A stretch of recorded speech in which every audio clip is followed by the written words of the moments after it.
Everyone, welcome again. मेरा नाम है अर्पित जैन, आपका instructor for business analytics courses.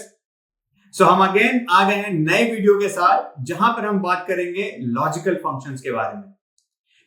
अगर आपको याद होगा, हमने अपने प्रीवियस वीडियो में बात करी थी कुछ बहुत ही इंपॉर्टेंट न्यूमेरिकल फंक्शंस एक्सेल के ऊपर, जैसे कि सम एंड उसके रिलेटेड फंक्शंस। हमने बात करी थी average, minimum, maximum, count and उसके सारे रिलेटेबल फंक्शंस, जो कि हमने कंडीशन बेस्ड भी पढ़ा था, इफ, मल्टीपल इफ के लिए इफ्स। तो ये सारे फंक्शंस हमने लास्ट वीडियो में ऑलरेडी कवर कर लिए हैं।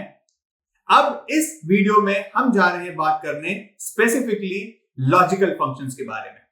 अगर आपको याद होगा, लॉजिकल फंक्शंस हम सम और the other way Boolean data type से भी रिलेट कर सकते हैं, बट हम इस भी वापस आएंगे। आज का एजेंडा है स्पेसिफिकली कुछ लॉजिकल फंक्शंस के बारे में बात करना, जैसे कि इफ, और, एंड, नेस्टेड इफ, और इनफैक्ट इफ एरर पे भी हम बात करेंगे। तो ये सारे फंक्शंस, ये सारे लॉजिकल फंक्शंस, जहां पर एक कंडीशन, एक लॉजिकल कंडीशन अप्लाई कर सकते हैं, एंड अगर वो लॉजिकल कंडीशन ट्रू है, फॉल्स है, उसके अकॉर्डिंगली एक एक्शन परफॉर्म कर सकते हैं। तो ये हमारा आज का एजेंडा है गाइस। तो चलिए स्टार्ट करते हैं एंड समझते हैं ये लॉजिकल फंक्शंस के बारे में। इनफैक्ट आगे बढ़ने से पहले हम एक क्विक रिकैप कर लेते हैं बुलियन ऑपरेटर्स के लिए। आपको याद होगा, हमने ऑलरेडी इसके बारे में, बुलियन डेटा टाइप के बारे में पढ़ा हुआ भी है। हमने जब स्टार्टिंग में क्लास करी थी इंट्रोडक्शन टू एमएस एक्सेल, जब हम डेटा टाइप्स पढ़ रहे थे, तो मैंने आपको बुलियन डेटा टाइप के बारे में भी समझाया था। तो बेसिकली बुलियन डेटा टाइप करता क्या है, एक लॉजिकल ऑपरेटर को, एक लॉजिकल कंडीशन को प्रोसेस करता है, एंड अकॉर्डिंगली जो प्रोसेस का रिजल्ट है, अगर वो कंडीशन ट्रू है या फॉल्स है, अकॉर्डिंगली उसको हमें चेक करके बताता है। तो एक क्विक रिकैप भी देख लेते हैं। आपको याद होगा, मैंने उस टाइम भी आपको एग्जांपल दिया था। सपोज मेरे पास एक वैल्यू है 5 और मैं चेक करना चाहता हूं if this is equal to 5। So basically जब मैं लॉजिकल फंक्शन का यूज कर रहा होता हूं जब भी, तो मेरे पास दो चीजें होती हैं। एक तो होता है लेफ्ट हैंड साइड और एक होता है राइट हैंड साइड, एंड मैं इन दोनों ऑपरेटर्स को, इन दोनों वैल्यूज को कंपेयर कर रहा होता हूं। या तो मैं इक्वल टू करूंगा, लेस देन करूंगा, ग्रेटर देन करूंगा, लेस देन इक्वल टू करूंगा, नॉट इक्वल टू करूंगा। बहुत सारे ऑपरेटर्स हैं मेरे पास बीच में। तो मेरा ऑपरेटर जो है वो बेसिकली यहां पे अप्लाई हो रहा है। सिमिलरली इस केस में मैं क्या बोल रहा था, मेरा 5 जो है वो है LHS, left hand side, and ये वाला 5 बोल रहा हूं राइट हैंड साइड। आप देख सकते हैं, is my LHS equal to RHS? Yes, this 5 is equal to 5. That means इसका लॉजिकल आउटपुट है ट्रू। यही प्रोसेसिंग को हम कह रहे हैं बुलियन डेटा टाइप। ये जो ट्रू मेरे पास after processing of my logical operator जो आई, इसको हम कह रहे हैं बुलियन डेटा टाइप। सिमिलरली मैं क्विकली चेक कर लेता हूं। सपोज मेरा लेफ्ट हैंड है 6 एंड राइट हैंड है 5। नाउ अगेन मैं सेम ऑपरेटर को चेक करूं, is 6 is equal to 5? Is LHS equal to RHS? No, in this time no. इसका लॉजिकल आउटपुट है false. So basically boolean data type क्या कर रहा है, आपके प्रॉब्लम को लॉजिकली सॉल्व कर रहा है, एंड उसकी आउटपुट को मुझे ट्रू या फॉल्स में शो कर रहा है। तो बुलियन डेटा टाइप अगर मैं याद करूं, तो बुलियन डेटा टाइप में मेरे पास दो आउटपुट्स हैं। फर्स्ट हो गया true if logical condition is true, and false if logical condition is false. ये दोनों मेरे टाइप्स हो गए बुलियन डेटा टाइप के सब टाइप्स। तो चलिए आगे बढ़ते हैं। हम सबसे पहले स्टार्ट करते हैं अपने फर्स्ट फंक्शन को, जो कि लॉजिकल फंक्शन के अंदर आता है एक्सेल के पास, वो है इफ। इफ क्या है पहले वो समझ लेते हैं। इफ क्या करेगा, अगर कोई एक कंडीशन वैलिड है, मेरा कोई भी लॉजिकल कंडीशन मेरा वैलिड है, जैसे कि 5 इक्वल टू 5, एंड वो इसका आउटपुट आ रहा है ट्रू। तो अगर ये ऑपरेटर ट्रू है, अगर मेरा बुलियन डेटा टाइप का आउटपुट ट्रू है, तो ट्रू के केस में मैं क्या एक्शन परफॉर्म करना चाहता हूं, और अगर ये फॉल्स है तो फॉल्स के केस में मैं क्या एक्शन परफॉर्म करना चाह रहा हूं। तो क्या करेगा, सबसे पहले मुझे एक लॉजिकल ऑपरेटर्स को पास करना पड़ेगा, एक कंडीशन पास करनी पड़ेगी, एंड वो कंडीशन का एक लॉजिकल आउटपुट आएगा, जो कि एक बुलियन डेटा टाइप होगा, ट्रू या फॉल्स। एंड अगर ट्रू है तो ट्रू की क्या एक्शन होगी, ट्रू है तो क्या मुझे एक्शन परफॉर्म करना है, और अगर फॉल्स है तो फॉल्स में क्या एक्शन परफॉर्म करना है। इस टाइप की जो एक्टिविटी है that is happening through my if function here. तो क्विकली सिंटेक्स भी देख लेते हैं। आप देख सकते हैं मैं इक्वल टू करके इफ पास करूंगा एंड हमारा जो फर्स्ट आर्ग्यूमेंट है यहां पे एक लॉजिकल टेस्ट है, बेसिकली एक कंडीशन है, लॉजिकल कंडीशन भी बोल सकता हूं इसको। एंड इस कंडीशन का मेरे पास दो ही आउटपुट आएगा, या तो ट्रू या तो फॉल्स। तो इसकी आउटपुट मैं एक्सपेक्ट करूंगा या तो ट्रू या तो फॉल्स। एंड आप इसके बाद देख सकते हैं एक कॉमा देकर के मुझे यहां पे एक आउटपुट पास करना है, बेसिकली एक एक्शन पास करना है if this logical is true, जो कि मैं कंडीशन पास कर रहा हूं फर्स्ट आर्ग्यूमेंट में। अगर वो ट्रू है तो ट्रू के केस में ये क्या एक्शन परफॉर्म करना चाहता हूं वो मैं सेकेंड आर्ग्यूमेंट में पास करूंगा। एंड सिमिलरली मैं फॉल्स के केस में क्या आउटपुट और क्या एक्शन परफॉर्म करना चाहता हूं, यहां पे फॉल्स के केस में वो मैं थर्ड आर्ग्यूमेंट में पास करूंगा। एक एग्जांपल देख लेते हैं। सपोज मेरे पास वही सेम कंपनी का डेटा सेट है जो कि मैं लास्ट वीडियो में भी सॉल्व कर रहा था। अब मैं बोल रहा हूं if a company gets a rating greater than 4.5, so condition is if my rating is more than 4.5, then the company is called as a great place to work. तो जो भी कंपनी है उसको मैं कहूंगा great place to work. And इसी को मुझे इफ फंक्शन के थ्रू करना है। मैं इसको क्विकली सॉल्व भी करूंगा एक्सेल पे, बट आप एक बार क्विकली देख भी सकते हैं। तो मेरा कंडीशन क्या है, मेरा एक लॉजिकल कंडीशन है रेटिंग इज मोर देन 4.5। तो मैं हर एक रो में ये फंक्शन को टेस्ट कर सकता हूं। सपोज मेरी रेटिंग की value 3.9, so is 3.9 more than 4.5? No. तो इस रो की मेरी लॉजिकल आउटपुट आ गई फॉल्स, करेक्ट। एंड यहां पर आप देख भी सकते हैं मेरे पास सिर्फ ट्रू के केस की वैल्यू प्रेजेंट है, जो मैं अगर ये लॉजिकल ऑपरेटर ट्रू है तो मेरा आउटपुट क्या होना चाहिए, great place to work. But हमने ये नहीं बोला कि फॉल्स के केस में क्या है। तो फॉल्स के केस में आप देख सकते हैं ये स्क्वायर ब्रैकेट से रिप्रेजेंटेड है, दैट मींस ये ऑप्शनल आर्ग्यूमेंट है, जरूरी नहीं है कि मैं इसको पास ही करूं। दैट मींस अगर मैं इसको पास करता हूं तो वो परफॉर्म करेगा, अगर मैं नहीं पास करता हूं कुछ तो मैं ऑप्शनल भी रख सकता हूं इसको, वो ब्लैंक रहेगी स्पेस, कुछ नहीं करेगा वहां पे, डू नथिंग। सिंपल है। मैं इसको एक्सेल पे भी आपको क्विकली करके दिखाता हूं। Let's go back to the same Excel file. आप देख सकते हैं ये सेम एक्सेल फाइल को हम यूज भी कर रहे थे। अब यहां पे मैं क्या बोल रहा हूं, मैं रेटिंग से कंपेयर करना चाह रहा हूं। इफ मेरी रेटिंग 4.5 से ज्यादा है दैट मींस वो company great place to work है। तो मैं क्या करता हूं, यहां पर एक कॉलम नया इंसर्ट कर लेता हूं एंड यहां पे मैं कंपनी डिटेल्स लिख देता हूं। ठीक है, नया कॉलम क्रिएट कर दिया, कंपनी डिटेल्स। सो यहां पे मुझे ये चेक करना है फॉर ईच रो, अगर उसकी रेटिंग की वैल्यू 4.5 से ज्यादा है तभी वो ग्रेट प्लेस टू वर्क है, अदरवाइज नहीं है। और नहीं में मैं ब्लैंक भी पास कर सकता हूं। सपोज अब मैं क्या करूंगा, मैं इफ फंक्शन का यूज करूंगा एंड इफ में मेरी लॉजिकल ऑपरेटर क्या है, basically this value for each row, if this is more than 4.5 comma, then मैं पास करूंगा great place to work. That's it. मैं सेकेंड आर्गुमेंट जो कि मेरा है नो के केस में, फॉल्स के केस में मैं तो कुछ भी पास नहीं करूंगा, दैट मींस डू नथिंग, वो ब्लैंक रह जाएगा। आप देख सकते हैं। तो ये बेसिकली मेरे पास क्या आउटपुट आ रही है, यहां पे ये फॉल्स है और वो हर एक केस जहां पे 4.5 से ज्यादा होगी, आप देख सकते हैं ये अल्टीमेटली मेरे पास ग्रेट प्लेस टू वर्क में कन्वर्ट होके आ जाएगा। बट सिमिलरली क्योंकि ये फॉल्स अच्छा नहीं दिख रहा, मैं यहां पे लिख देता हूं, ब्लैंक कर देता हूं इसको, स्पेसिफिकली एक ब्लैंक पास कर देता हूं, मतलब डू नथिंग, मेरे पास एक ब्लैंक वैल्यू लिख करके आ जाए। तो अभी मैं यहां पे इसको कर देता हूं एक एम्प्टी स्पेस। तो आप देख सकते हैं अब ये सारे वैल्यूज जहां पे ये 4.5 से ज्यादा है, सिर्फ वहीं पे मुझे ग्रेट प्लेस टू वर्क दिखाई देगा, जैसे कि यहां पे इंडियन आर्मी, एंड नीचे जाके आपको और भी दिखाई देंगे जहां पे होगा, जैसे फॉर एग्जांपल ये Indian air force, great place to work. And वो सारी ऑर्गेनाइजेशन जहां पे उसकी रेटिंग 4.5 से कम है, वहां पे मैंने एक ब्लैंक स्पेस पास कर दिया है। सिंपल है। चलिए बढ़ते हैं और आगे नेक्स्ट फंक्शन देखते हैं। इनफैक्ट हमारे पास एक एक्सरसाइज भी है यहां पे। Let's quickly finish this exercise. So हमारे पास क्वेश्चन है, if the age of a company is lesser than 10, So basically, if age of my company is lesser than 10, it is considered to be a startup. Then it is going to be named as startup.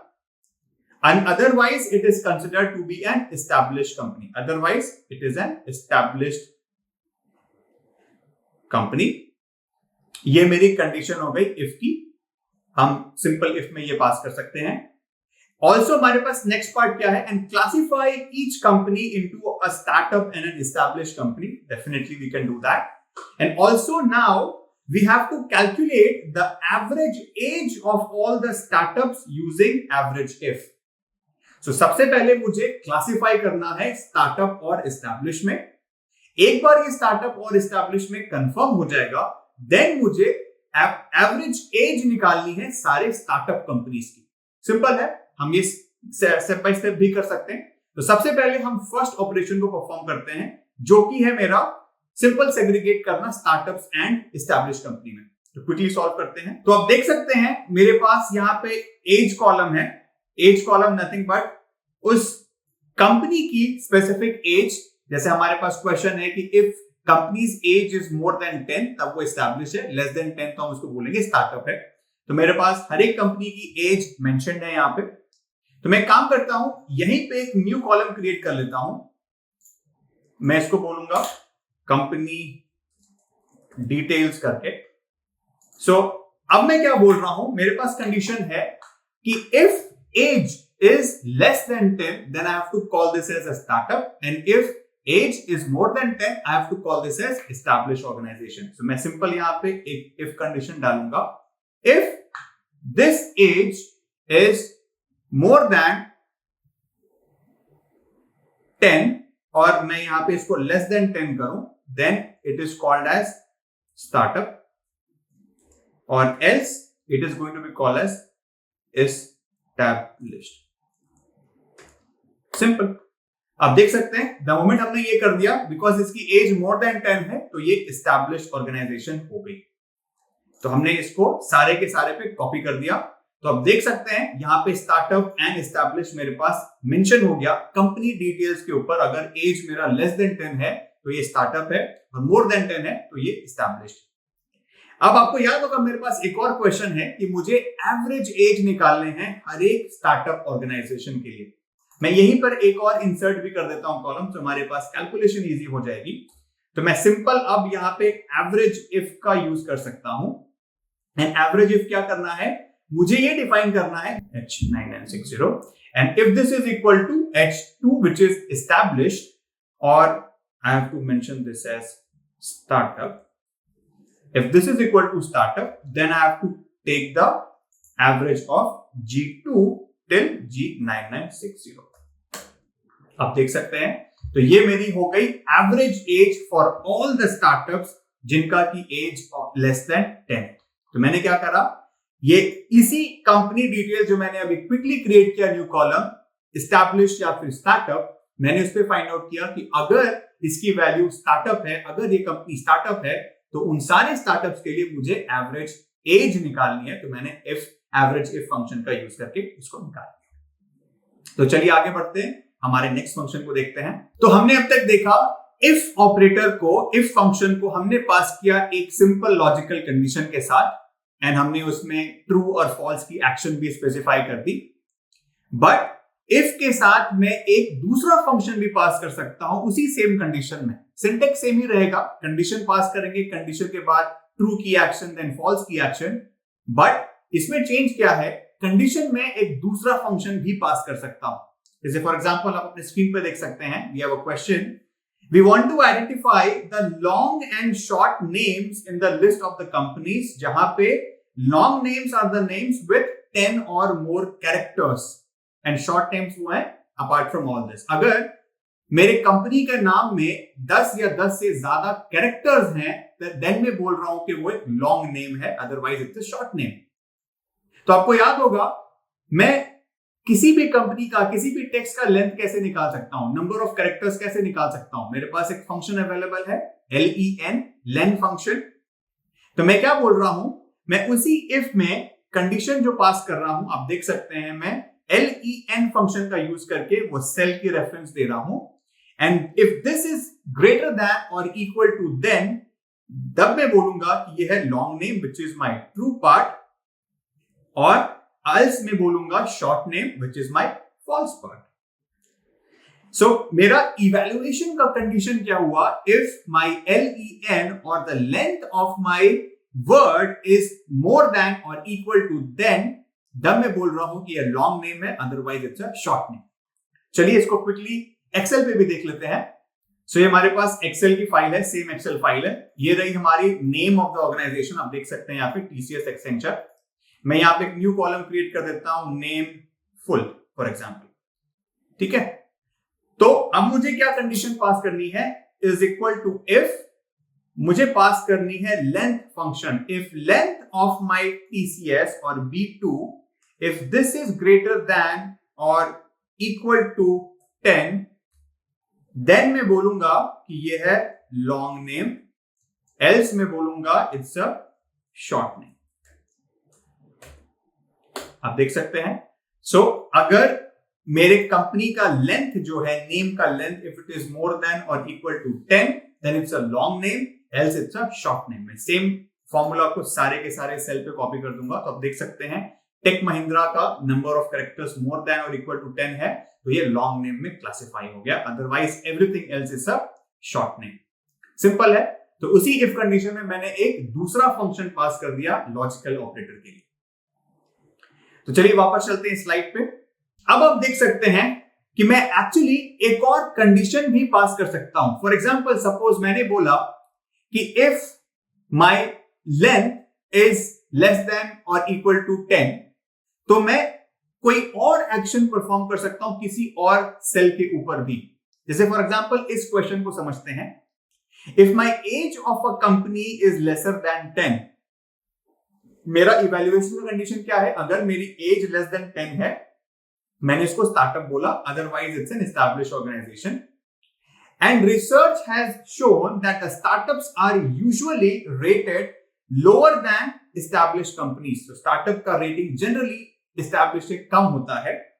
So to reflect the actual ratings, we are going to add 0.1 to my startups. तो जहां पे भी मेरे पास organisation का जो नाम है, if it's a startup, then what I have to do is I have to put a correction in my rating. So उसकी true rating पे 0.1 मुझे add करना. And also do nothing or do not add anything to the rating if it's an established organization. अब मुझे अगर वो established है तो मुझे कुछ भी नहीं करना है. तो ये हो गई मेरी यहाँ पे रेटिंग की फाइल. मैंने क्या बोला? एज कॉलम पे. तो मैं इसको क्विकली करेक्ट कर देता हूं. तो मैं एक न्यू कॉलम क्रिएट करता हूं, करेक्टेड रेटिंग. मैं क्या बोल रहा हूं इस केस में? If this age is less than 10, then मुझे ये रेटिंग में ऐड करना है प्लस 0.1, और एल्स अगर ये 10 से कम नहीं है तो मुझे इसको एज इट इज रख देना है. Basically it is less than और इक्वल टू 10. ठीक है, आप देख सकते हैं. तो ये 10 से कम नहीं है तो मेरा एज इट इज रह गया, और बाकी मैंने सारे के सारे, अगर मेरा वैल्यू 10 से अगर कम है, मतलब अगर उसका एज स्टार्टअप है, टाइप स्टार्टअप है ऑर्गेनाइजेशन का, तो मैंने उसमें करेक्शन कर दिया, रेटिंग को 0.1 ऐड कर दिया उसके ऊपर, else it is still copied for established organisation. Simple है. तो उसी सेम इफ के अंदर हमने तीन चीजें देखी. या तो हम डायरेक्ट कंडीशन भी पास कर सकते हैं, या फिर हम एक दूसरा फंक्शन के थ्रू कंडीशन पास कर सकते हैं, या फिर हम कंडीशन तो पास करेंगे ही, उसके साथ एक तीसरे कॉलम पे हम एक्शन भी परफॉर्म कर सकते हैं. ये सारे different flavours and different type of problems हैं जो कि इफ के थ्रू सॉल्व हम कर सकते हैं. तो चलिए आगे बढ़ते हैं. हमारे पास एक क्वेश्चन है अब जो कि हम इसी इफ के ऊपर सॉल्व करते हैं. Let's quickly look into this. So question कहता है, if the age of a company is less than 10, then it is considered as a startup, otherwise it's an established organization. Correct, we have already done that. And research has shown that the startups are usually rated lower. Fine. And to reflect the actual ratings, we are going to add 0.5. We have already done that, so we will be still checking this. So we have to add 0.5 on the startups. and do not add anything if it's established organization. So we have almost everything done that. We have additional question here. Additionally, the maximum possible rating for a company is 5. So if a startup rating is 4.6, so the moment we add 4.5 on 4.6, it will become 5.1. So if I add 0.5 on 4.6, it will become 5.1. But we know that maximum rating is only 5.1. So maximum cannot be 5.1. It can only go up to 5. So in this case, what we have to do is we have to get this corrected. So it should not be 5.1. So we have to make sure that if it is exceeding 5.1, then I have to make sure that it is coming back to 5. We can do that. So first we have to make this correction done. So 0.5 has to add it for the startups. And then for those 0.5, we have to put a condition if the value is more than 5.1 or 5.0, basically in this case, I have to check it back to 5. So we are also seeing the hint where we can use if and min functions. Cool, simple. Let's try to solve this. Let me share the Excel file. So again, I'm going to create a new column here. I'm going to put new corrected rating. Okay. So for this, the condition is if this age, which is this, is less than equal to 10, then what we have to do is, then we have to put this plus 0.5, or else same. So in this case, we have done this. So now for all the startups, 0.5 will be added. And if you could see for situations, we can just put a filter here and we can check if the value is going beyond 5.1. So you will be able to see, yes, can you see 5.1, 5.2, 5.3, 5.4 and 5.5. So these are invalid entries. That is what the question was saying, right? So it cannot exceed beyond 5. So I have to come in, I have to check this and I have to make sure that it can only go up to 5, nothing beyond that. That's fine. So now what we can do is, we anyway have to make this correction. Now can we use a minimum function on top of this? We can. So this is going to be my first value. So let's call on top of this a min function. So now in this min function, the first value would be this, and then probably we can add 5 here. So what we are trying to do here is, it will first evaluate, it will first add the 0.5, and then for this updated value and a maximum of 5, we are just comparing whichever is minimum, take that. Just a small correction on top of it. Now copy this to my entire cell and now look at the thing. Can you see this? In this filter, the maximum is only 5 and it is not going beyond 5. Done. So we have just added a small check on top of my if condition, जहां पे मैंने सबसे पहले तो वो correction करी, अगर वो स्टार्टअप है तो हमने वहां पे 0.5 ऐड किया, एंड फिर हमने मिनिमम फंक्शन का यूज करके ये भी चेक किया कि इफ 0.5 ऐड करने के बाद अगर वो 5 से ज्यादा हो रहा है तो उसकी मिनिमम वैल्यू को वो कैप्चर कर लेगा. डन. तो ये हो गया हमारा फर्स्ट क्वेश्चन. हमारे पास एक और क्वेश्चन था वहां पे, क्विकली इसको भी सॉल्व कर लेते हैं. तो आप देख सकते हैं यहाँ पे सेकंड क्वेश्चन मेरे पास है, जो कि if the average rating of all the financial services companies is greater than 4, display the financial services companies are good places to work at, otherwise display no result.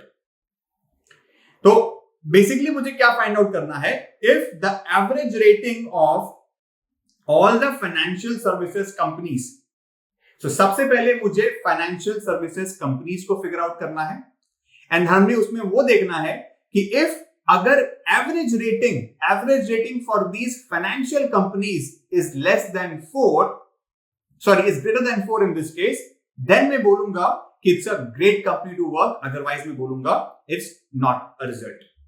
तो चलिए क्विकली इसको Excel पे भी सॉल्व कर लेते हैं. तो हमने क्वेश्चन देख लिया जहां पे हमें फिगर आउट करना है average age of my financial companies, और अगर उसका एज मोर देन 4 है तभी मैं बोलूंगा कि it's a good place to work, otherwise मैं बोलूंगा it's a not a good place to work और नो रिजल्ट. मैं सिंपल कॉपी कर दूंगा वहां पे. तो चलिए देखते हैं. सो सबसे पहले मैं यहीं पे जो मेरा टैग है फाइनेंशियल सर्विसेज का, मैं इसको सबसे पहले कॉपी कर लेता हूं वैल्यूज को।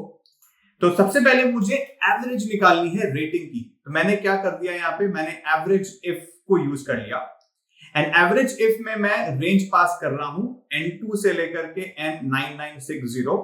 If this value is equal to financial services, then मैं एवरेज वैल्यू निकालूंगा रेटिंग्स की, which is this. So D2 से लेकर के D9960 तक, तो मेरे पास एवरेज आ गई फाइनेंशियल सर्विसेज की। एंड हमारा कंडीशन क्या कह रहा है, फाइनेंशियल सर्विसेज की एवरेज अगर मोर देन 4 है तभी वो ग्रेट प्लेस टू वर्क है, अदरवाइज इट्स नॉट, राइट। सो मैं सिंपल इसी कंडीशन के ऊपर इफ लगा सकता हूं।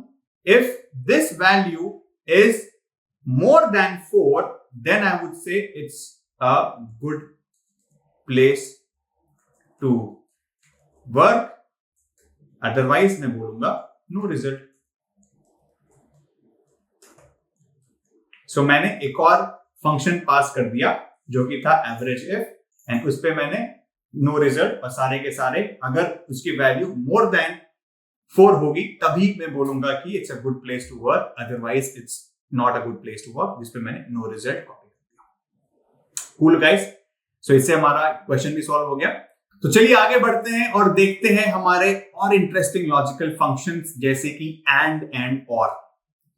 एंड और बहुत ही इंटरेस्टिंग फंक्शन है जिसका एक सेपरेट लॉजिकल एडवांटेज है।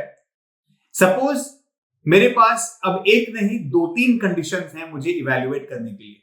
मेरे पास कंडीशन 1 है, कंडीशन 2 है, कंडीशन 3 है, ऐसे करके मल्टीपल कंडीशंस हैं।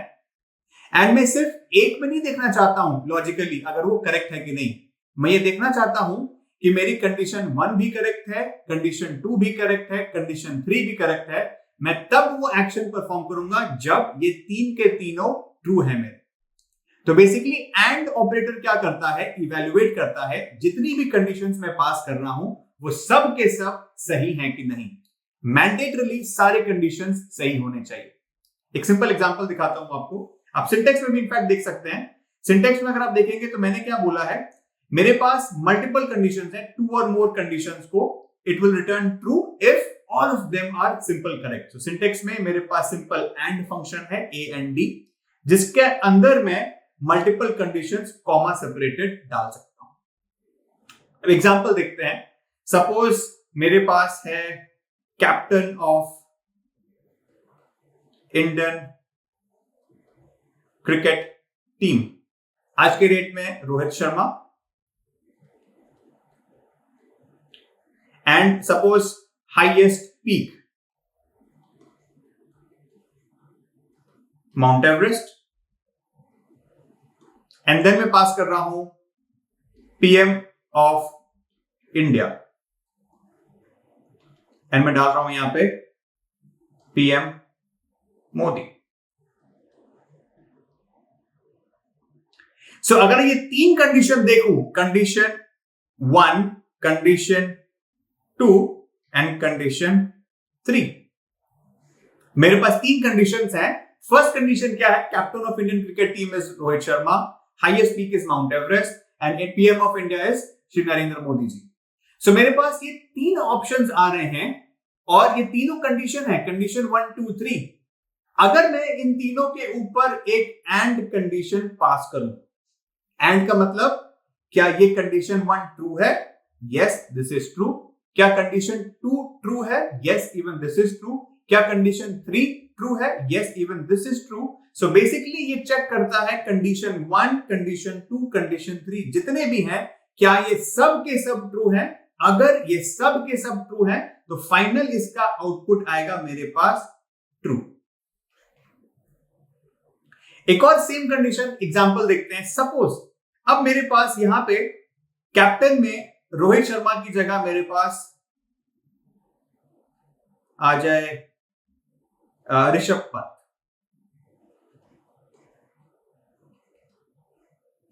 सो अब आप देख सकते हैं मेरी कंडीशन 2 तो स्टिल ट्रू है, कंडीशन 3 भी मेरी ट्रू है, बट क्या कंडीशन 1 ट्रू है? नहीं, ये फॉल्स है। सो आउट ऑफ 3 कंडीशंस मेरी 2 ट्रू है एंड 1 फॉल्स है। तो इस केस में एंड का आउटपुट आएगा फॉल्स, बिकॉज एंड मैंडेटरली सारे के सारे कंडीशन से एक्सेप्ट करता है कि वो ट्रू हो। अगर वो ट्रू नहीं होगा तो मेरा फाइनल आउटपुट फॉल्स हो जाएगा। मतलब जितने भी कंडीशंस में एंड के अंदर पास कर रहा हूं वो सारे के सारे जब तक ट्रू नहीं होंगे मेरा आउटपुट तब तक ट्रू नहीं आएगा। अगर एक भी फॉल्स हो गया तो एंड कंडीशन का आउटपुट फॉल्स हो जाएगा। इसी का एक अगेन सिनोनिमस फंक्शन है मेरे पास, और एंड का एक और फंक्शन है। और आप देख सकते हैं इसका syntax similar to and function ही है। यहां पे मैं इंस्टेड ऑफ एंड और पास करूंगा कंडीशन 1 कंडीशन 2। सिमिलर वही सेम कंडीशंस अप्लाई करते हैं। सपोज मेरे पास कंडीशन 1 है जिसमें मैं captain of Indian cricket team बोल रहा हूं, एंड सपोज इसमें अभी मेरे पास है ऋषभ पंत। एंड कंडीशन 2 में मैं बोल रहा हूं से हाईएस्ट पीक, एंड इसमें मैंने दे दिया माउंट एवरेस्ट। एंड कंडीशन 3 में मैंने दे दिया पीएम ऑफ इंडिया, इसमें लिख दिया श्री नरेंद्र मोदी जी। करेक्ट। तो मेरे पास 3 कंडीशन है, कंडीशन 1, 2 एंड 3, एंड और के अंदर as syntax is mentioning I can pass all of these condition. तो सपोज मैं इसके अगेंस्ट में और पास कर रहा हूं तो मेरी कंडीशन 1 एज यूजुअल फॉल्स है, कंडीशन 2 मेरी ट्रू है, एंड कंडीशन 3 मेरी ट्रू है। So out of all of these मैं क्या बोल रहा हूं, मेरी 1 फॉल्स है, 2 ट्रू है। और क्या करता है, if either of my condition is true then मेरा आउटपुट ट्रू आएगा। इसमें जरूरी नहीं है, मैंडेटरी नहीं है कि सारे के सारे कंडीशन ट्रू होने चाहिए। अगर एक भी ट्रू होगा तो मेरा फाइनल आउटपुट ट्रू आएगा। तो इस केस में मेरा आउटपुट हो जाएगा by default true.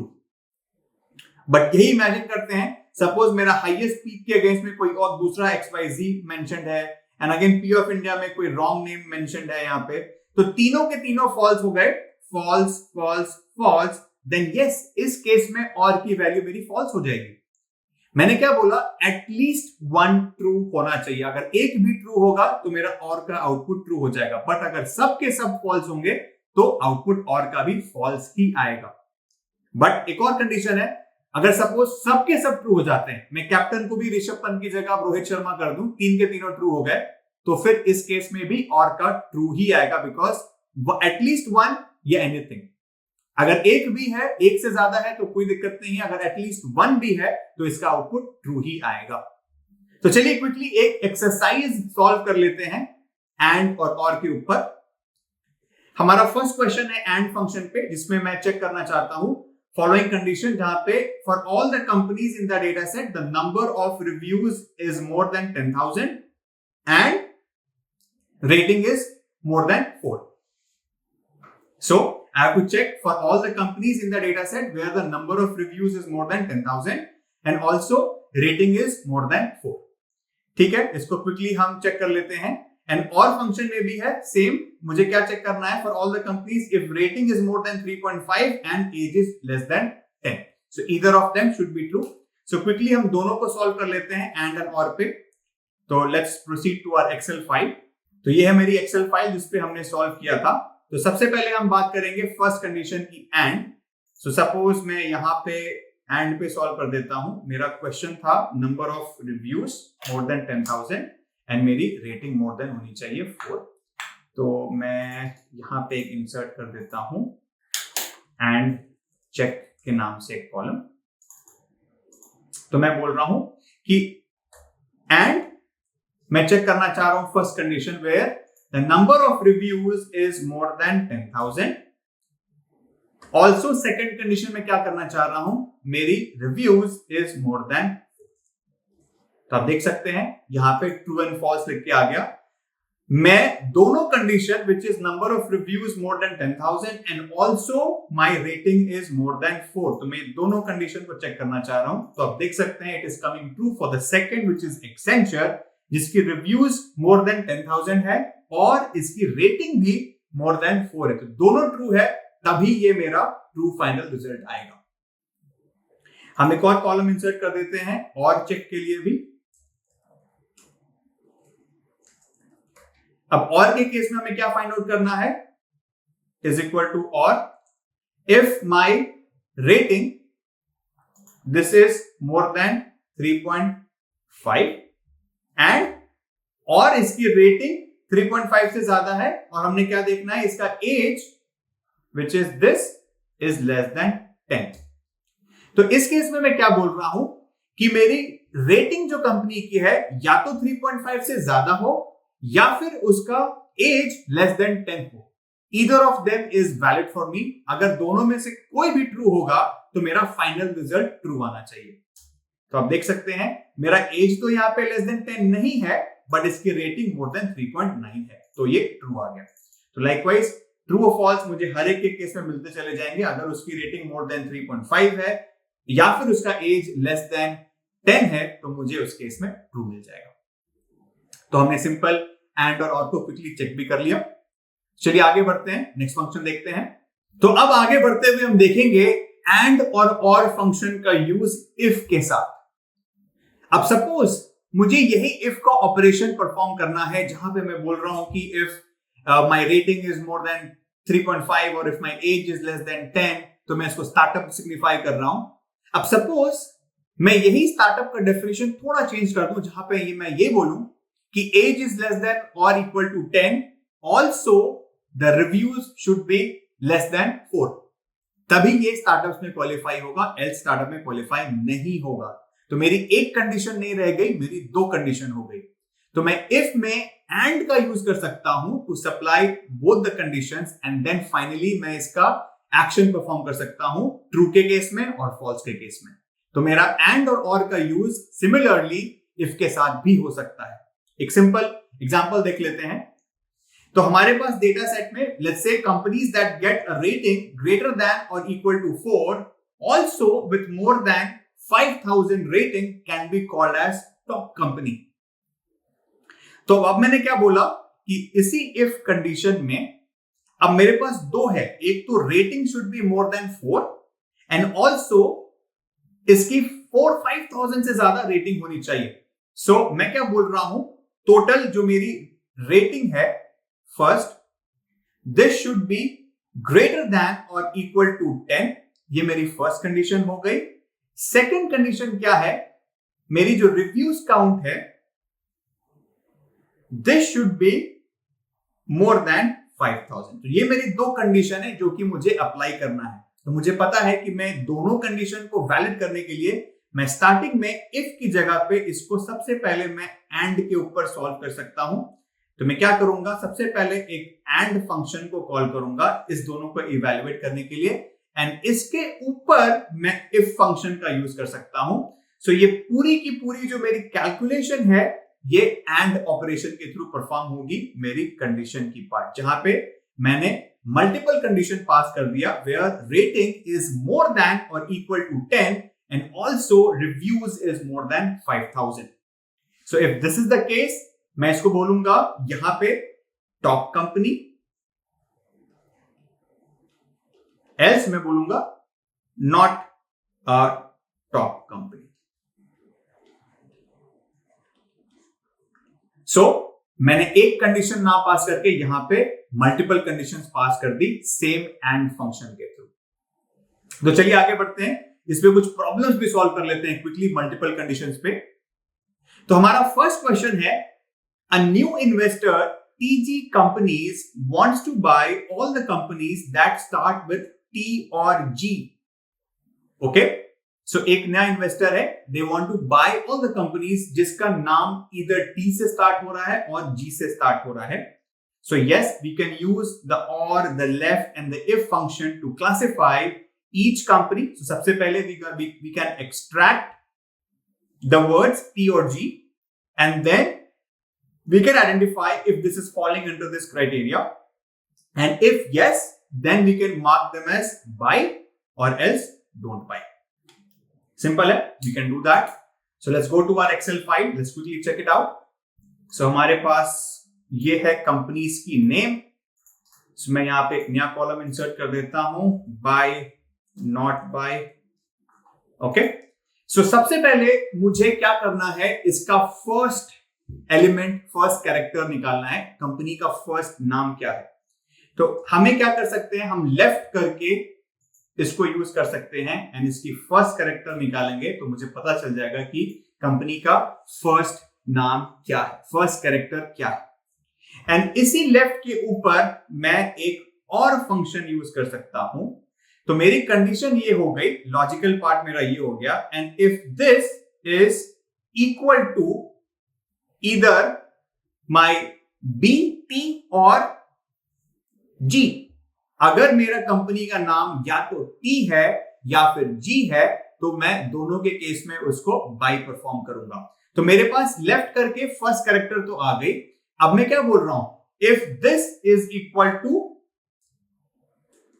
T comma same, अगर मैं बोलूं यही left operator on my B2 comma 1, if this is equal to again either G. तो आप देख सकते हैं मेरे पास क्या हुआ, मैं क्या फाइंड आउट करना चाह रहा हूं, दोनों। सबसे पहले मुझे टी पे चेक कर लिया मैंने, if my first character of my company's name is T और if my first character of my company name is G, in either case I am putting this as true. आप देख सकते हैं false true, हमने यहाँ पे T पे भी ट्रू ले लिया, जी पे भी ट्रू ले लिया। तो अगर मेरे कंपनी का नाम इधर टी या जी से स्टार्ट हो रहा है तो मैंने फिगर आउट कर लिया ट्रू फॉल्स। अब मुझे क्या करना है इस केस में, if it is true I can call this over an if function. So if this entire condition is true then I have to mark this as buy और else I have to mark this as don't buy. Correct? मैं I think same function मुझे इस पे भी copy करना चाहिए। या देख सकते हैं, सो बाय या डोंट बाय, अगर मेरे कंपनी का नाम इधर टी या जी से स्टार्ट हो रहा है, which I have sorted from the left function, उस लेफ्ट को मैंने और के ऊपर पास किया, हमने ट्रू फॉल्स चेक कर लिया, and if true then I have to mark this as buy, if not true then I have to mark this as don't buy. Simple. ये हमारा हो गया फर्स्ट क्वेश्चन। चलिए आगे बढ़ते हैं, नेक्स्ट क्वेश्चन देखते हैं। नेक्स्ट क्वेश्चन कह रहा है हमारा, we have to find all the financial services companies based out of Mumbai and we have to tag them as Bombay Finance।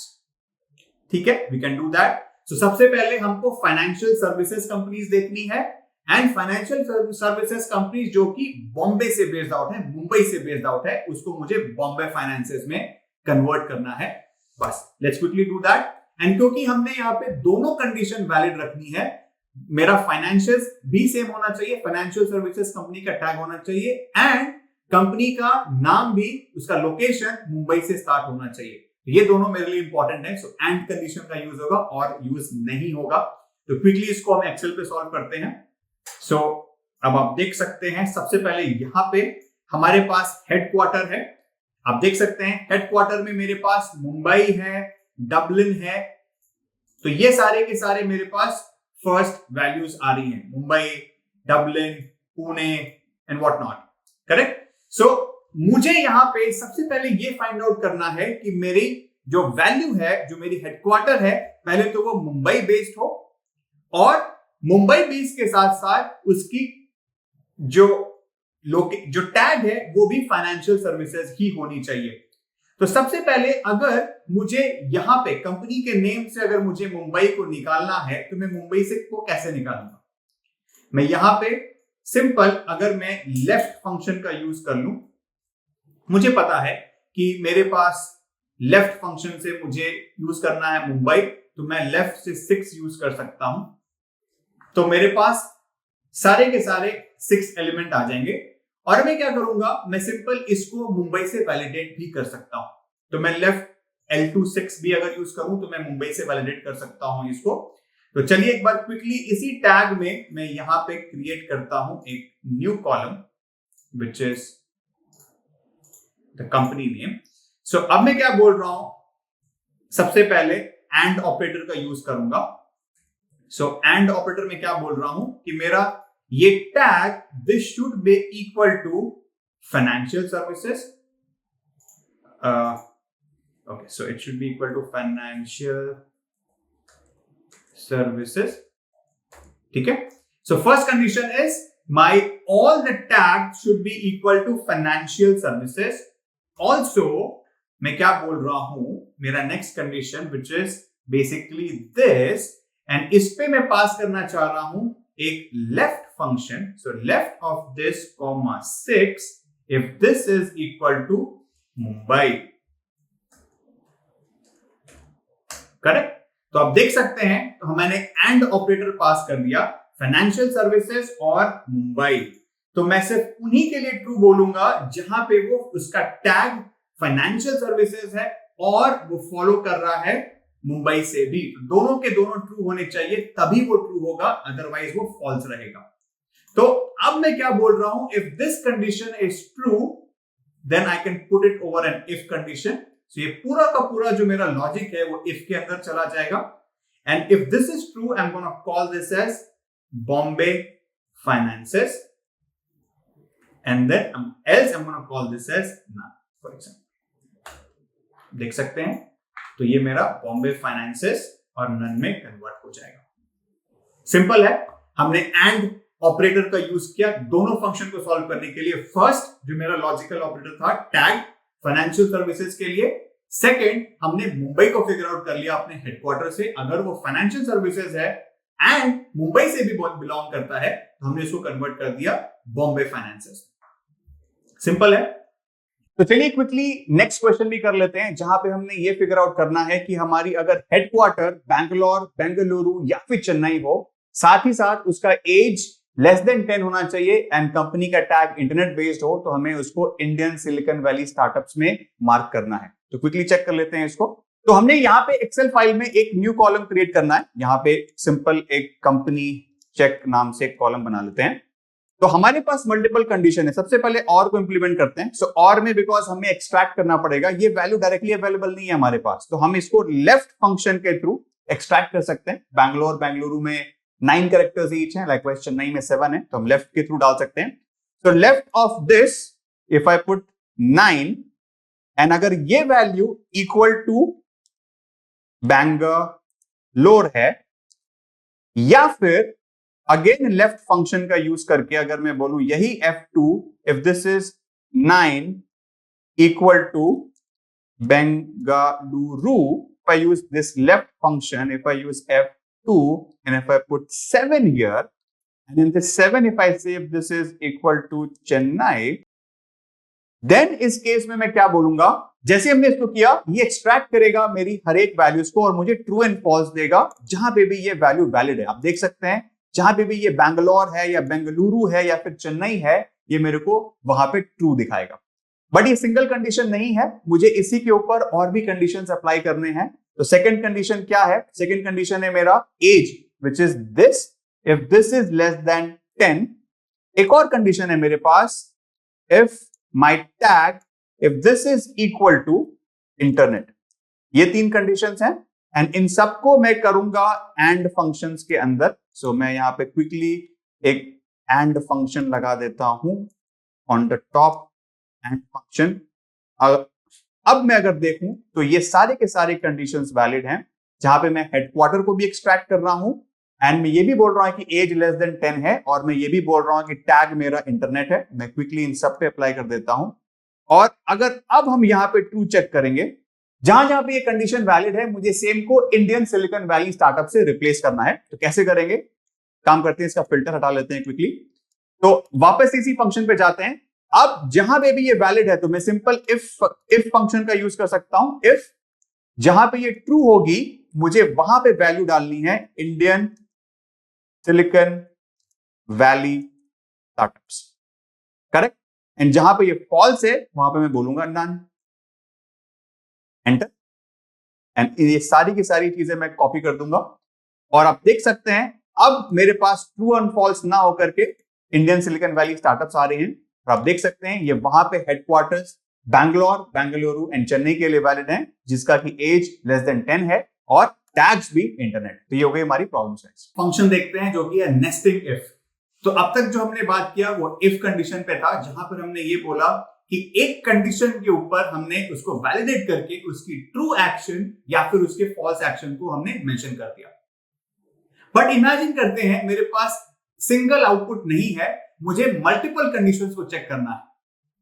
For example suppose मैं बोलूं कि if my value x is more than 100 it should be classified as good, और if it is more than 150 it should be very good, and if it is more than 200 then it is excellent। तो basically मैंने क्या बोला, मुझे ये तीनों condition को check करना पड़ेगा, 100, 150, 200, एंड ये तीनों एक कंडीशन में वैलिड नहीं हो सकते, मुझे मल्टीपल इफ, नेस्टेड इफ करना पड़ेगा इसको। तो चलिए इसी को एक सिंपल एग्जांपल के थ्रू भी देख लेते हैं। आपके पास एक सिंपल स्निपेट है जहां आप देख सकते हैं 3 कॉलम्स है A, B एंड C, जहां पे हमारे पास स्टूडेंट्स हैं, मार्क्स हैं एंड रेस्पेक्टिव ग्रेड एलोकेट करनी है मुझे। सो मेरे पास 6 स्टूडेंट्स का डेटा है, रेस्पेक्टिव मार्क्स मिले हुए हैं हर एक स्टूडेंट को, एंड हमें एक मल्टीपल कंडीशंस के थ्रू यहां पे ग्रेडिंग को एलोकेट करनी है। कंडीशन क्या है, अगर मार्क्स मोर देन 80 है तो मैं बोल रहा हूं ग्रेड होगा A, अगर marks between 50 and less than equal to 80 है तो मैं बोलूंगा B, and anything which is less than equal to 50 मैं बोलूंगा C। तो उस कंडीशन के हिसाब से जो मेरा 72 है वो आएगा ग्रेड B में, 74 आएगा वो ग्रेड B में, 84 आएगा A में, 84 आएगा A में, 19 आएगा C में एंड 29 आएगा C। सिंपल है। तो अब इसी कंडीशन को अगर मुझे फंक्शंस के थ्रू अप्लाई करना हुआ तो हमारे पास आती है नेस्टिंग ऑफ इफ कंडीशन। तो नेस्टिंग ऑफ इफ कंडीशन कैसे हम अप्लाई कर सकते हैं, सिंपल है। मैं क्या करूंगा इस केस में, पहले लॉजिक बिल्डअप करते हैं। तो अगर मैं ये बोलूं कोई भी वैल्यू अगर मेरी मोर देन 80 है तो बाय डिफॉल्ट वो हो जाएगा A, अगर वो more than and equal to 50 है तो इसको मैं बोलूंगा B, बिकॉज इस केस में मैं ऑलरेडी एक हाइपर कंडीशन अप्लाई कर चुका हूं, 80 more than 80 which is equal to A, तो 50 और 80 के बीच में जो होगी वो एलोकेट होगी B, और जो भी दोनों कंडीशन को वैलिडेट नहीं करेगी वो थर्ड कंडीशन हो जाएगी C।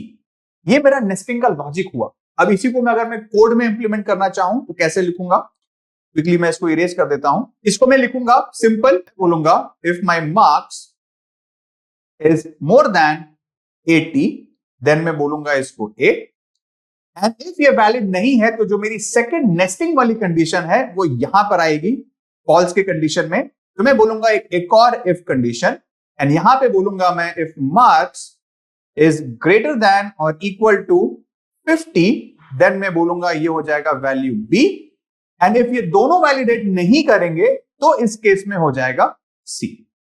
ये हो गया मेरा फाइनल कोड, जिस केस में मैं बोल रहा हूं कि फर्स्ट में अगर value at any point more than 80 है तो मैं A करूंगा, और इफ मोर देन 50 है बिकॉज ऑलरेडी 80 वाला कंडीशन अप्लाइड है तो जो लेफ्ट आउट वैल्यू रहेगी more than equal to 50 and less than 80 by default हो जाएगा यहां पे, तो उस केस में मैं बोलूंगा इसको B, और ये अगर कोई भी वैलिडेट नहीं करेगा तब मैं बोलूंगा इसको C।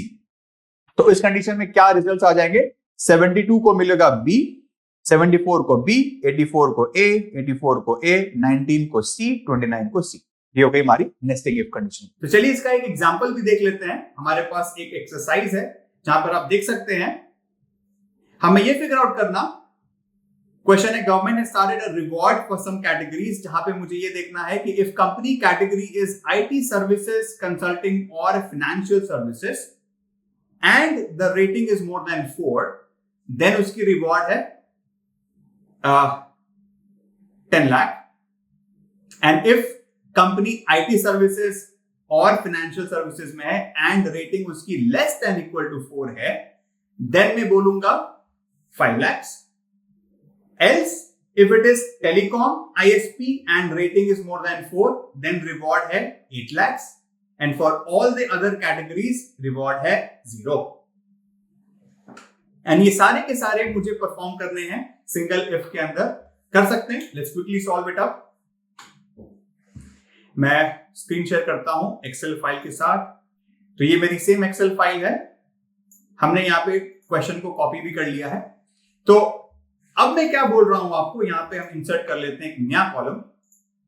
तो सबसे पहले हमने फर्स्ट कंडीशन चेक करनी है कि if my company is IT services and consulting और आल्सो फाइनेंशियल सर्विसेज, तो मैं इन दोनों की वैल्यू को सिंपल पहले कॉपी कर लेता हूं। तो अब मैं बोल रहा हूं सबसे पहले is equal to and function के साथ, सॉरी और फंक्शन के साथ, because either of them check करनी है। So if this tag is equal to IT services and consulting, comma this is equal to financial services. तो आप देख सकते हैं हमने इसको करेक्ट करके फॉल्स ट्रू कर लिया। तो या फिर ये आईटी सर्विसेज एंड कंसल्टिंग होनी चाहिए या फिर फाइनेंशियल सर्विसेज होनी चाहिए। तो हमने इसको क्विकली चेक कर लिया। ऑल्सो मैं इस पे कंडीशन पास करना चाहता हूं शुड बी मोर देन 4। तो ये तो फर्स्ट कंडीशन हुई। अब मैं इसी के ऊपर एंड कंडीशन पास कर देता हूं। तो एक तो ये फर्स्ट कंडीशन हो गई, सेकंड हो गई मेरी रेटिंग की value which is here. So rating is this and if rating is more than 4, so rating is more than 4, then again and condition पास कर दिया हमने। तो अब इस केस में ये दोनों की दोनों को चेक करेगा मेरे पास। तो मेरे पास अब आप देख सकते हैं somehow ये करेक्ट नहीं हुआ, लेट्स क्विकली चेक इट। सो मैं एंड फंक्शन डाल दिया हमने और मैंने क्या बोला, C2 should be more than 4। तो हमने अप्लाई कर दिया। हाँ, अब ये सही हो गया। तो ये सबके सब केस में अप्लाई हो गया। ट्रू फॉल्स अब देख सकते हैं अपडेट हो गई। सो एंड में first either this is IT services consulting और financial services and also rating should be more than 4। अब इफ दिस इज ट्रू तो मैं यहां पे इफ फंक्शन डालूंगा। So if this entire is true then मैं बोल रहा हूं कि मेरा रिवॉर्ड शुड बी 10 लाख, और एल्स यहां पे अभी 0 रख के देखता हूं तो ये मेरा आप देख सकते हैं 10 लाख और 0 रिवॉर्ड अकॉर्डिंगली चेंज हो गया। रिव्यूज भी 4 से ज्यादा है और आईटी सर्विसेज कंसल्टिंग और फाइनेंशियल सर्विसेज में बिलोंग भी करता है। बट अभी तो ये सिर्फ वन कंडीशन इंप्लीमेंट हुई। अब मेरे पास मल्टीपल कंडीशन इंप्लीमेंट करनी है सेम के अंदर, तो मैं यहां पे 0 नहीं कर सकता इसको। अब मैं इसी को 0 ना करके यहां पे मैं एक और इफ कंडीशन डालूंगा एंड इसमें इफ में यही सेम पहले तो वैलिडेट होगा पूरा का पूरा एज इट इज। मैं इसको इफ में यहां पे मेंशन कर देता हूं। So and IT services consulting को बिलोंग करना चाहिए एंड आप देख सकते हैं इस केस में रेटिंग की value should not be 4, it should be less than और इक्वल टू 4। तो इस केस में बोलूंगा कि अगर ये मेरा वैलिडेट होता है तो फाइनली मैं बोलूंगा कि this should give me reward as 5 lakh. Correct. And अगर ये फाइनली अगर ये भी इंप्लीमेंट नहीं होता है देन मेरा थर्ड कंडीशन आता है। अगेन यहां पे मैं इफ फंक्शन डालूंगा एंड इफ में मैं अगेन सेम चीज कॉपी कर सकता हूं एज इट इज।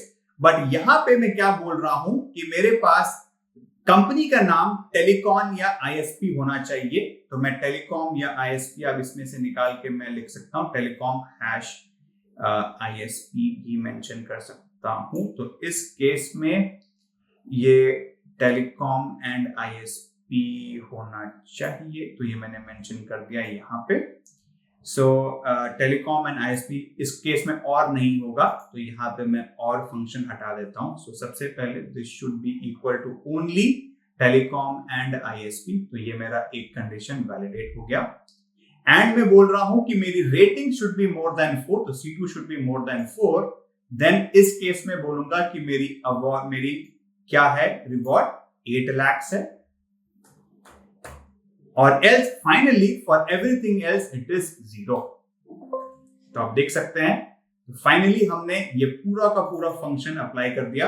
तो 5 लाख और 8 लाख रेस्पेक्टिवली मुझे इसमें अवार्ड दिख जाएंगे। आप देख सकते हैं कि ये मेरा बिलोंग करता है रेस्पेक्टिव यूज केसेस पे। तो ये सारे के सारे ट्रू वैल्यूज होंगे। अब ये देख सकते हैं तो मैं इसको I18 को एक्चुअली इसको फिक्स करना पड़ेगा, बिकॉज ये फिक्स्ड वैल्यू है, अब ये चेंज नहीं होनी चाहिए। तो हमने गेट कर दिया इसको।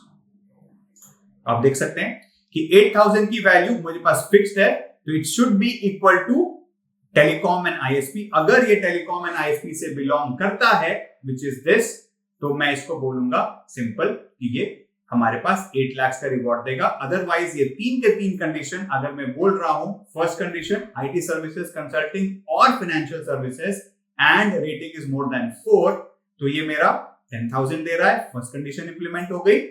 सेकंड में मैं इफ कंडीशन उसी के फॉल्स में अप्लाई कर दिया, ये मेरी कंडीशन हो गई, और इस सेकंड की मेरी ट्रू है 5 लाख, बट अगेन इस केस में एक और फॉल्स में मैं अप्लाई कर रहा हूं इफ कंडीशन, तो मेरी कंडीशन यहां पर हो गई, इसकी ट्रू वैल्यू हो गई 8 लाख, एंड फाइनली अगर कुछ भी वैलिड नहीं है तो 0।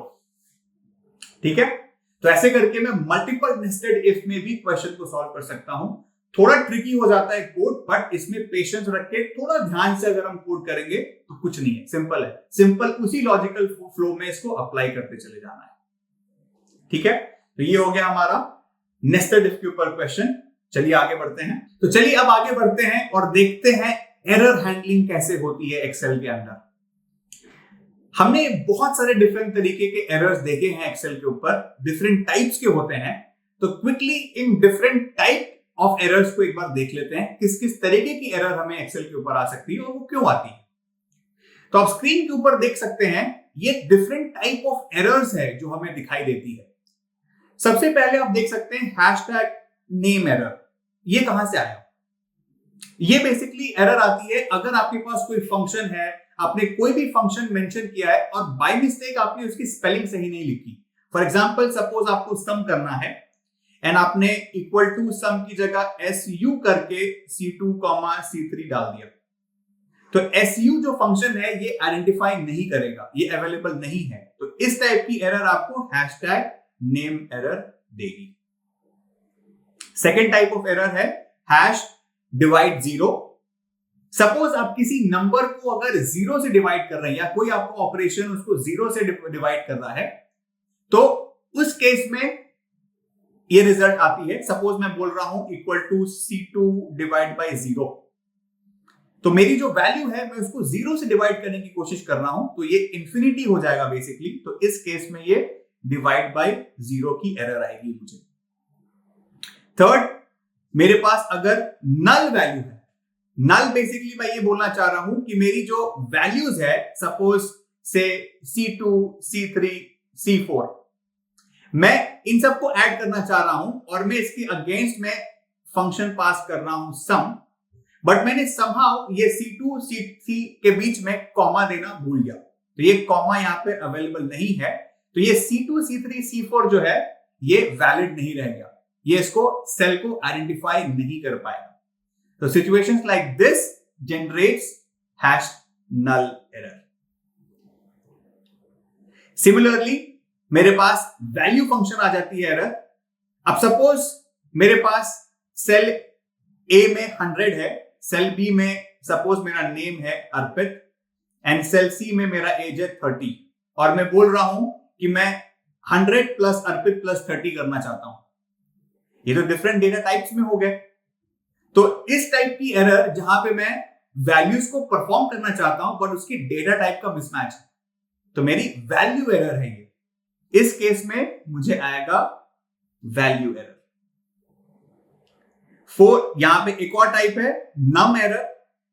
नम एरर तब आता है जब कोई बहुत हेवी कंप्यूटेशन हम कर रहे हैं एक्सेल के ऊपर, बहुत ही बड़ा कैलकुलेशन है एंड फाइनली एक्सेल उसको कंप्यूट नहीं कर पा रहा है, मेमोरी एरर आ गई या फिर उसको कंप्यूट नहीं कर पा रहा है, तो ये एक्सेप्शनल एरर है।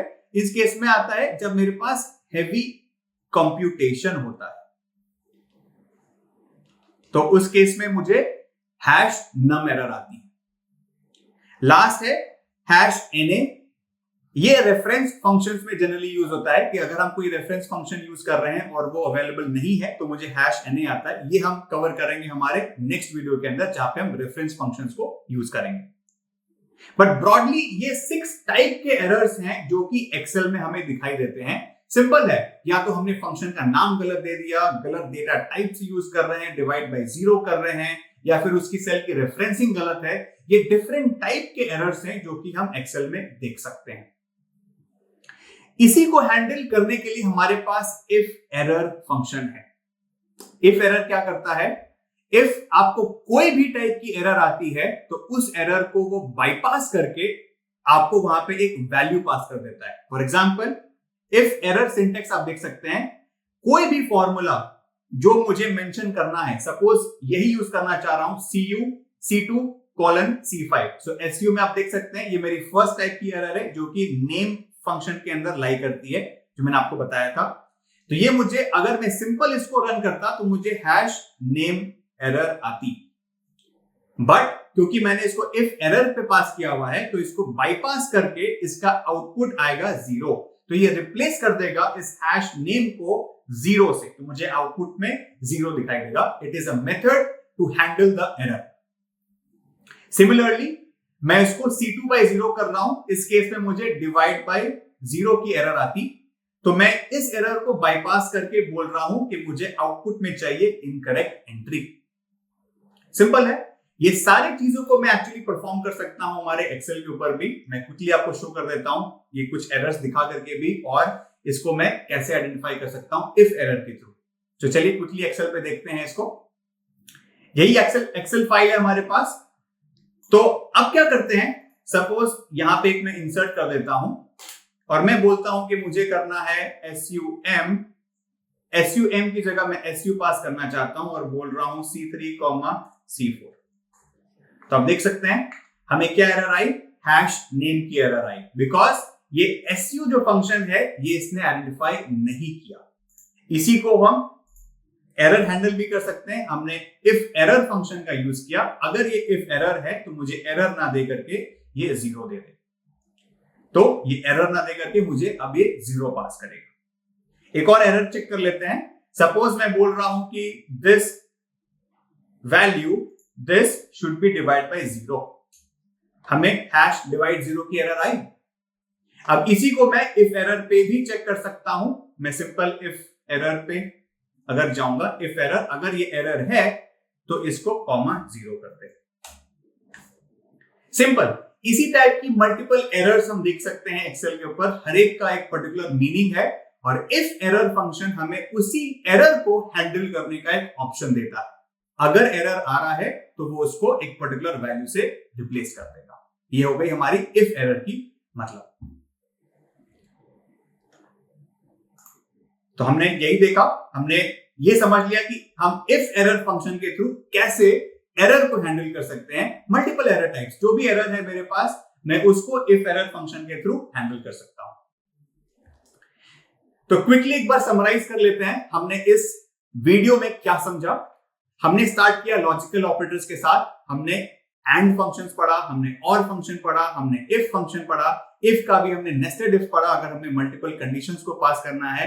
हमने ये देखा किस किस टाइप के एरर्स में हो सकते हैं हमारे पास एक्सेल के अंदर, एंड उसी एक्सेल एरर को हम कैसे हैंडल कर सकते हैं इफ एरर फंक्शन के साथ। कोई भी एरर हो हम उसको बाईपास करके अपनी ओन वैल्यू वहां पे पास कर सकते हैं। तो ये था हमारे इस वीडियो का content. Thank you so much guys. So अब हम मिलेंगे नेक्स्ट वीडियो में जहां पर हम लॉजिकल रेफरेंसिंग की बात करेंगे। Thank you so much, stay tuned, will see you in the next video.